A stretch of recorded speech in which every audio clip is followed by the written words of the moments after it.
What do jschlatt, DougDoug, and MatPat all have in common? They're all gaming YouTubers.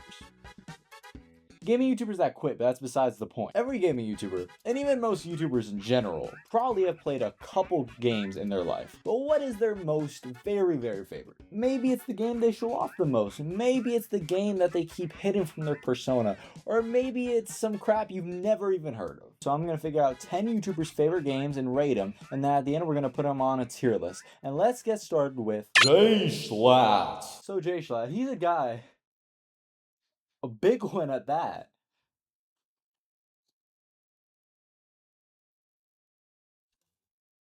Fuck. So what is jschlatt's favorite game? Well, I deduced it down to Minecraft, City Skylines, Roller Coaster Tycoon 2, Mario Kart Wii, and maybe possibly DayZ. So I can't choose Minecraft because it already belongs to another YouTuber. I simply do not want to play DayZ. And I would play Roller Coaster Tycoon 2 or City Skylines, but my foot is broken. So Mario Kart Wii it is. Do I think Mario Kart Wii is genuinely his favorite game? No. But I broke my foot, so give me a break. That is not in my foot. So Mario Kart Wii is a game I have a lot of opinions on. Some positive. And some, well, but in all seriousness, Mario Kart Wii is a game I'm very fond of. It was my first ever home console game. It was my first adventure into the world of Nintendo. I liked it very much. But holy, it pissed me off as a kid sometimes. It also didn't help that my cousins, despite the fact that they never played Mario Kart Wii in their lives, just dominated me at it. And you don't know the anger a 5-year-old little boy has when little kid me sucked at video games. But I love the music, I love the tracks, and I love Maple Tree Way so much. Maple Tree Way is so good. The Mario Kart 8 version does not compare. Give me Maple Tree Way. And as a kid, Rainbow Road was just awesome. I mean, you're in space, you're like on a rainbow road. Need I say more? Also, you go through like random circles. I mean, what more could a guy want? Circles. Now, people love the multiplayer aspect of Mario Kart, but I don't, because I don't have anyone to play with. The few times I have, it's pretty fun. You know, very hectic items of Mario Kart Wii can make multiplayer a blast. But when you're alone, it's so goddamn frustrating. There is nothing like getting spammed with like 50 items right before you can like catch up, but you just get destroyed and you end up at like 12. It's like, give me a break, man. Now, aside from the game, it has an awesome modding scene that is super fun. But one, I'm talking about the game, not the mods. And two, it wasn't working for me. So, yeah. Anyway, Mario Kart Wii, I hold it dear. jschlatt holds it dear too, I think. I mean, he modded it in crap too. I mean, shout out a tribute to Mario Kart, goated video. But it gets a 7 out of 10 because it's pissing me off. Sorry, jschlatt. Also, I really like Mario Kart World, and this doesn't have Knockout Tour, so yeah. DougDoug? He's a YouTuber. I mean, he's also a YouTuber and a YouTuber. And his favorite game seems to be Team Fortress 2. And Team Fortress 2 is a game that has not had a significant update in 9 years. But despite that, it remains popular in the top 25 most played games on Steam. I, not being the biggest TF2 head, am pretty terrible at it. I always play this dude with the shotgun, Scat. I love that dude. Every time I play TF2, I barely pay attention to the objective and just try to kill people. Keyword try. But recently I played the Christmas update and it was pretty fucking sick. They had like this big ass nutcracker.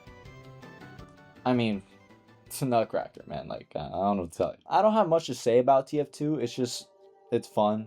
And it's not that complicated. It's just really fun. I say as not knowing anything about the game. I like hopping around, it has some pretty cool characters. It gets an 8 out of 10 from me.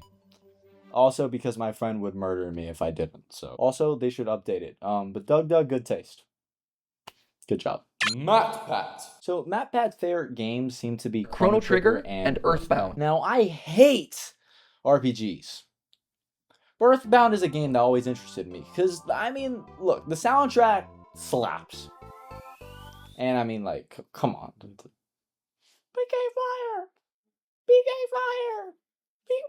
I started this game with some hopefulness. Maybe thinking, this is the game that'll finally get me into RPGs, right? And?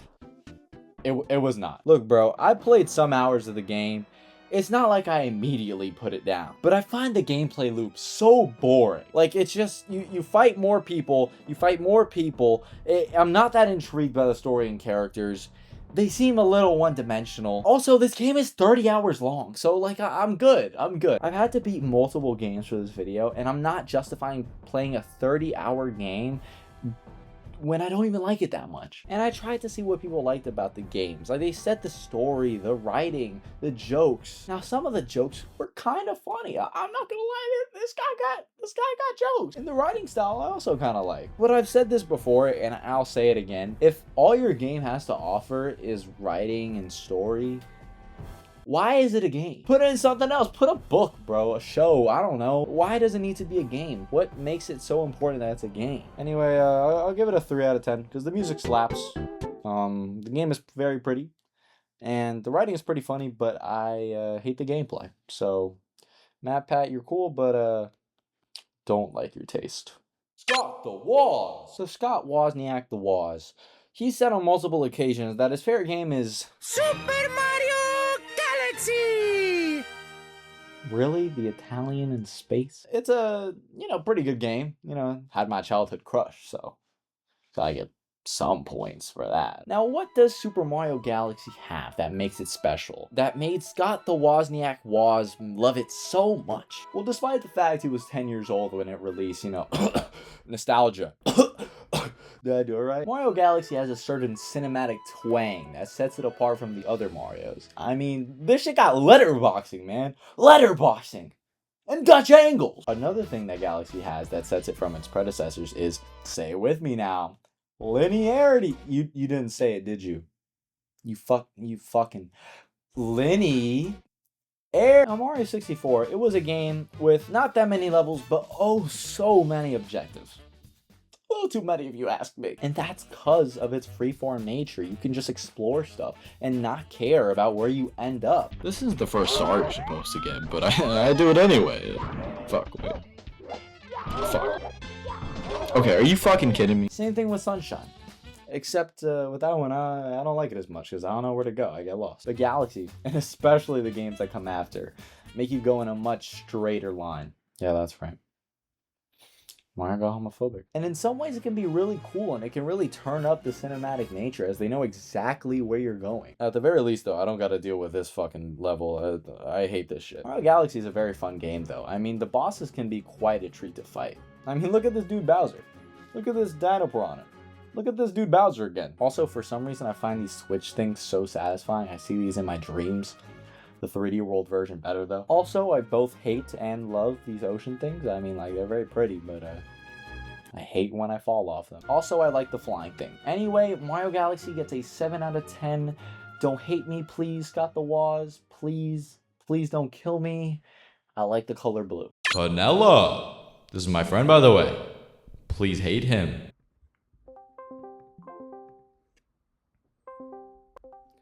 Hey man, I needed to ask, what's your favorite video game? My favorite video game is probably Geometry Dash. I mean, I have over like 2,000 hours in it. Okay, man, and, yeah, like, I get it. Thanks, whatever. Bye.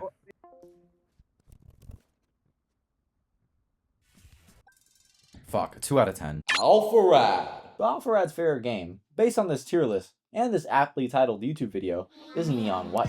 Neon White is an indie game where you are a dead mortal who went to hell, but was brought up to heaven to do God's dirty work, whatever the fuck that means. Now, if I'm being honest, I did not pay attention at all to this game's story, and we'll get to that later. But Neon White is a linear movement shooter based on speed and special moves that you get by sacrificing various guns. Pistols give you a mid-air jump, SMGs make you ground pound, machine guns give you a sticky bomb, yada yada yada. All this is to say that the game has a bunch of elements that come together to give a very smooth experience. Now, Neon White I have played in the past, and it was fun, but it was held back by the fact that 1, I was playing on controller, and 2, I was playing on Xbox Cloud Game. And now that I've bought the game on Steam and played with keyboard and mouse, Ooh, baby, this game is good. The movement is so smooth, the difficulty is perfectly balanced, and holy god, the level design is just perfect. They make it so the levels are designed so well, you barely even gotta think about what move you gotta do next. You just go, and it works. There's a couple little hiccups here and there when I was playing, confused as to where to go or what move to do, but that was largely in the later stages of the game.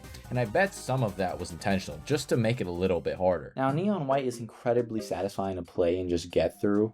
I mean, I got through the entire story in 4.7 hours, and that's with a ton of dying and retrying. Now, I got through it so fast because I skipped the cutscenes and dialogue, because damn, this shit was trash. The premise is, I think, that you were once part of a small crime group when you were alive, and once you went to hell, you were plucked out and brought to heaven, and your whole crime group is just made to kill demons in heaven and shit. Now, to be fair, I skipped through it, so I can't exactly give a fair review of the story, but it was so cringy, I just couldn't bear it, bro. The game has a fast forward button for all the dialogue, so I always just press that, because whenever I didn't... I'm really working up a sweat.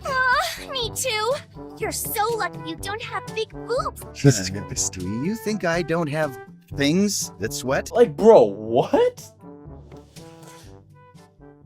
I don't think I need to show much more. Anyway, besides the story, the game feels great and is very fun, and I look forward to replaying it to get better times on the levels. I would give it a 7 out of 10 because of the story, but since it lets me skip most of the dialogue and stuff, it gets an 8 out of 10. If the story was good, it'd be like a 9 or a 10 though. This game is great. Marques Brownlee. Now, Marques Brownlee is not the biggest gamer, but that is unimportant. I chose the YouTubers for this and I watch them. So now I know he likes his sports games. NBA 2K, Sid Meier's Sim Golf weirdly, and he also likes backyard baseball a lot. I mean, it's one of his only games on his Switch too. He has a shirt for it. I think this is a lock. So Backyard Baseball, it's a game from the late 90s that has been published again on modern platforms. Now, very clearly, this is a game for a mouse. It's too bad I can't play with a mouse because my foot is broken. So I played it on the good old Nintendo Switch. And yeah, playing a mouse game with a controller is not the nicest experience. And I am absolute trash. That's good to mention too. If I was playing on mouse, I'd probably be a little better. But my foot is broken, so too bad. I was so bad at this game that I was ready to give it a 3 out of 10 out of pure rage. But you know what? That's not fair. I also at least got 1 point. So that's something. The art style is wonderful. The controls are fairly intuitive, although difficult on a controller. I'm really fucking pissed about the controller. But anyway, the voice lines by these characters, they're charming at first. But Jesus Christ, they get so annoying. You hear the same voice over and over and over again. And they don't vary that much in a game. You just keep hearing it. Also, the animations and little cutscenes can take a while and it can be a little boring. But I figured out like pretty late into playing the game that you can just press B, skip it. The variety of stadiums is pretty cool too. I like that they feel like they could be real, and they're quite pretty at times. If I'm being honest, I have no idea how you're supposed to get a home run. Last thing, this little menu, this shit looks horrendous. Please, anything but Comic Sans. Anyway, the game gets a 5 out of 10.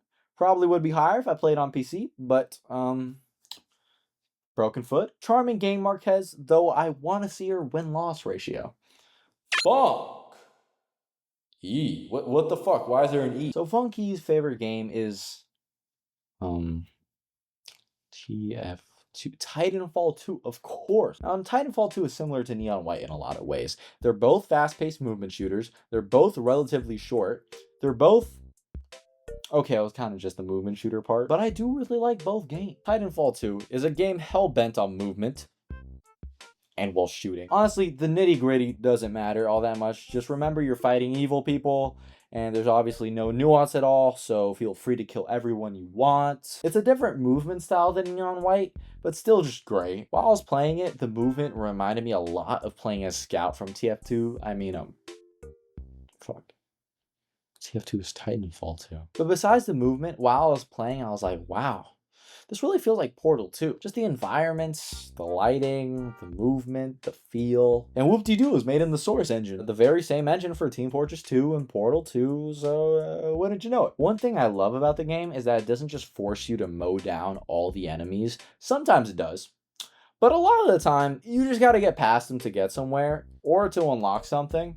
And that just makes it feel so much better. I cannot express to you how annoyed I am when a game forces you to kill every last enemy just to open a door or something. I'm looking at you, Neon White. One negative I do have for this game is the uncanny ass faces. Why does this girl look like this? She looks so creepy. Why does this guy look like this? Thankfully, most of the game, you're not looking at that many human faces because you're with your robot buddy. BT. Oh, BT is my goat. I love BT. Praise to BT. Some of the dialogue is written kind of boring and tropey, but I don't mind it too much. It's overall fine. I do fucking hate these villains though. They're not like bad. Bad, huh? They're just incredibly annoying. Nice try, love, but I'm no pushover. They are so fucking arrogant. This is more entertaining than I expected. I wish they would just shut the fuck up. I cannot feel your fear, but I know you are afraid. And then I just proceed to wipe the floor with her. Anyway, Titanfall 2 is great. Gets an 8 out of 10. FUNKe talk more about movement shooters. They are great. Summoning Salt.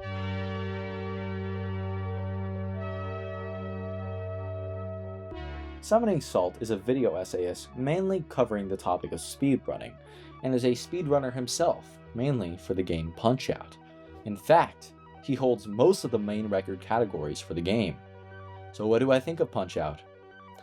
It fucking sucks, man! Like, it's really hard. Now, Punch-Out, this is a game much more difficult than I expected. I played the Wii game, but Jesus, that shit was a cakewalk compared to this. I'm gonna be honest, I didn't even finish the game. I got stuck on Piston Honda, and I really just can't force myself to keep going. I even watched a guide to beat him, and I still can't beat him. And I watched a guide for like the 3 previous guys. I have no idea how you're supposed to just know how to fight some of these later guys without a guide. Like, the shit you have to do is so specific, or else it'll just be a long ass endurance round. Also, for the first circuit, I didn't know you could punch to the face, so that made it a little harder. But still, this game has a ton of charm to this day. It's just really hard, so out of spite, I'm giving it a 6 out of 10. Tommyinnit! Hey, can't get some fish and chips. So my guess for Tommyinnit's favorite game is Minecraft. I'm guessing this because I swear I heard him say it in a podcast episode one time,